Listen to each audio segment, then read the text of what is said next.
warahmatullahi wabarakatuh. Yang saya hormati Ibu Dr. Helna Lelis MPD selaku dosen pengampu mata kuliah perencanaan pendidikan, dan juga teman-teman yang saya banggakan. Perkenalkan, saya Saskia Pramudita Ramadhani dengan ujung NIM 14 dan kebetulan pula saya dari kelompok 14. Berbicara mengenai pendidikan adalah salah satu kunci utama kemajuan bangsa. Namun, fakta menunjukkan bahwa masih ada anak-anak Indonesia yang belum bisa merasakan sepenuhnya program wajib belajar 12 tahun. Hal ini menjadi tantangan besar bagi kita semua, karena tanpa pendidikan, masa depan generasi penerus bangsa akan terhambat. Oleh karena itu, pada kesempatan ini saya akan memaparkan mengenai penuntasan wajib belajar, sebuah upaya penting demi tercapainya pemerataan pendidikan di Indonesia. Assalamualaikum warahmatullahi wabarakatuh. Baik teman-teman, di sini sudah ada latar belakang yang dapat kita pahami bahwasannya pendidikan sangatlah krusial bagi setiap negara. Lalu, bagaimana keadaan pendidikan di Indonesia saat ini menghadapi berbagai tantangan dan peluang, dari akses yang tidak merata hingga kualitas yang bervariasi. Sistem pendidikan Indonesia menuntut perhatian dan tindakan mendesak. Pemerintah telah melakukan berbagai upaya untuk meningkatkan kualitas pendidikan. Jadi teman-teman, pada tahun 1984, pemerintah Indonesia mencanangkan program wajib belajar 9 tahun sebagai langkah awal untuk meningkatkan partisipasi pendidikan dasar. Program ini menjadi fondasi sebelum diperkenalkannya program wajib belajar 12 tahun yang lebih komprehensif. Muhammad Nur selaku Mendikbud menjelaskan pendidikan menengah universal 12 tahun ditempuh untuk menjalin usia produktif di Indonesia. Nama pendidikan menengah universal atau PMU ini diambil karena sebagai rintisan di mana belum adanya peraturan perundangan yang mewajibkan wajib belajar 12 tahun. Oleh karena itu, pemerintah berencana mengamandemen Undang-Undang Nomor 20 Tahun 2003 tentang Sistem Pendidikan Nasional yang mengatur soal wajib belajar 9 tahun menjadi wajib belajar 12 tahun. Hakikat penuntasan wajib belajar bukan hanya mempersiapkan tenaga kerja siap pakai, melainkan mengemban isi yang jauh lebih besar. Misalnya, pendidikan juga mempersiapkan generasi penerus dengan akhlak, moral, dan kepribadian yang lebih baik. Pendidikan juga bertanggung jawab atas karakter jati diri sebagai bangsa. Dunia pendidikan, terutama pendidikan tinggi, juga diharapkan mampu menghasilkan ilmu pengetahuan, teknologi, dan seni yang bermanfaat bagi kemajuan kehidupan masyarakat, bangsa, dan kemanusiaan. Kebijakan dasar dalam Baik teman-teman, di sini sudah ada 4 poin. Yang pertama ialah penuntasan wajib belajar pendidikan dasar 12 tahun. 4 pilar pendidikan yang dikemukakan oleh UNESCO pada tahun 1996, yaitu bahwa pendidikan harus memungkinkan dan membekali siswa dengan kemampuan untuk belajar mengetahui, learning to know, belajar bekerja atau mengerjakan sesuatu, learning to do, belajar menjadi diri sendiri, learning to be, dan belajar untuk hidup bermasyarakat, learning to live together. Yang kedua merupakan perubahan kurikulum. Kurikulum pendidikan selalu mengalami perubahan. Hal ini didasari karena semata-mata ingin mempengaruhi tujuan pendidikan itu sendiri agar proses belajar mengajar semakin efektif. Yang ketiga ialah adanya pelatihan pada pengajar.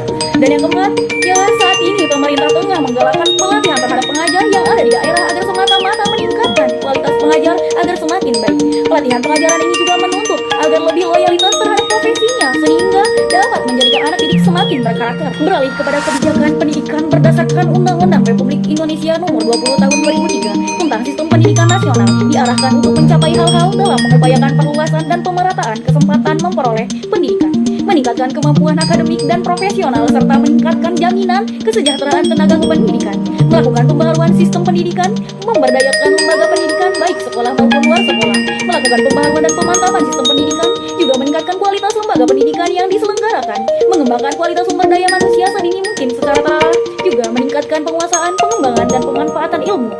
Berikutnya adalah indikator penuntasan wajib belajar. Menurut hasil survei Sosial Ekonomi Nasional (Susenas) tahun 2003 yang dilaksanakan oleh Badan Pusat Statistik, sekitar 67% alasan masyarakat tidak bersekolah atau putus sekolah adalah karena ketiadaan biaya.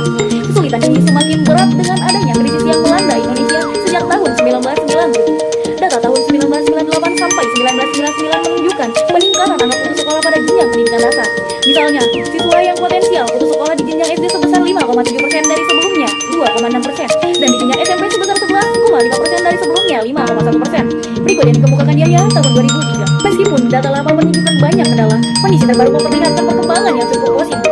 Berdasarkan data Kementerian Pendidikan, Kebudayaan, Riset, dan Teknologi tahun 2022, angka partisipasi kasar (APK) untuk jenjang SD telah mencapai sekitar 100,81%. Sementara angka partisipasi murni APM berada pada angka 94,89%. Hal ini menunjukkan bahwa hampir seluruh anak usia SD di Indonesia sudah bersekolah.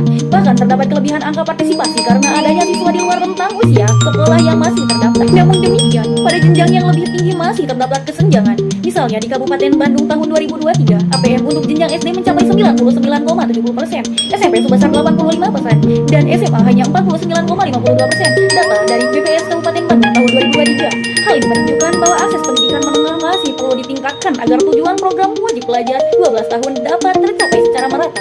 Dengan demikian, indikator keberhasilan penuntasan wajib belajar tidak hanya dilihat dari sisi regulasi dan pendanaan, tetapi juga melalui capaian APK dan APM di berbagai jenjang pendidikan. Data terbaru memperlihatkan adanya kemajuan signifikan di jenjang pendidikan dasar, tetapi masih dibutuhkan strategi lebih lanjut untuk meningkatkan partisipasi pada jenjang menengah. Kemudian, marilah beralih ke formula indikator penuntasan wajib belajar. Nah, teman-teman, di sini sudah terdapat rumus perhitungan APK atau angka partisipasi kasar. APK sama dengan jumlah siswa seluruhnya dibagi jumlah penduduk usia 7-15 tahun dikali 100%. Contohnya, jika terdapat 120.000 siswa SD, sementara jumlah penduduk usia SD adalah 110.000, maka APK sama dengan 120.000 dibagi 110.000 dikali 100% sama dengan 109,9%. Nilai lebih dari 100% bisa terjadi karena adanya siswa di luar rentang usia sekolah normal, misalnya lebih tua atau lebih muda yang masih terdaftar. Kemudian kita beralih ke perhitungan APM atau angka partisipasi murni.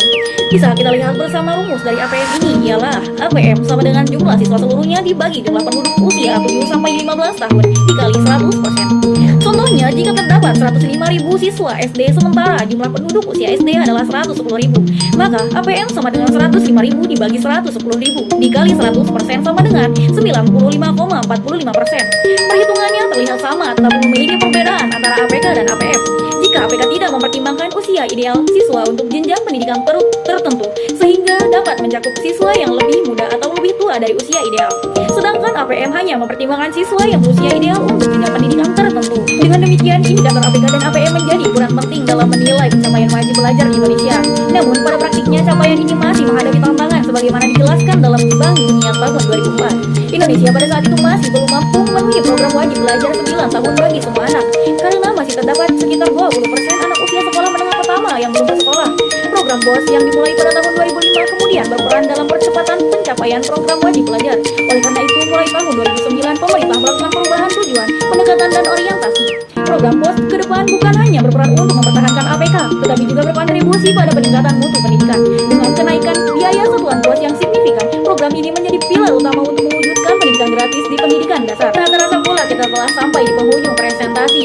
Kesimpulannya ialah pembangunan pendidikan merupakan upaya menuju peningkatan kualitas sumber daya manusia dan masyarakat Indonesia untuk mewujudkan tercapainya salah satu tujuan nasional, yakni mencerdaskan kehidupan bangsa, artinya meningkatkan kecerdasan kognitif dan kecerdasan emosional. Wajib belajar pada hakikatnya untuk memenuhi hak asasi setiap warga negara untuk memperoleh pendidikan sesuai dengan prinsip pendidikan untuk semua, education for all. Hal ini dimaksud agar setiap warga negara memperoleh pengetahuan dan kemampuan dasar yang diperlukan untuk berperan serta dalam kehidupan berbangsa dan bernegara tanpa memandang adanya perbedaan yang terjadi di lingkungan masyarakat. Mungkin cukup sampai di sini. Saya Saskia Pramudita Ramadhani izin pamit undur diri. Semoga pendidikan di Indonesia semakin berkembang pesat dan kita dapat melahirkan generasi penerus bangsa yang berkualitas dan berkompeten. Sekian dari saya. Assalamualaikum warahmatullahi wabarakatuh. Terima kasih semuanya. Mohon maaf ya kalau misalnya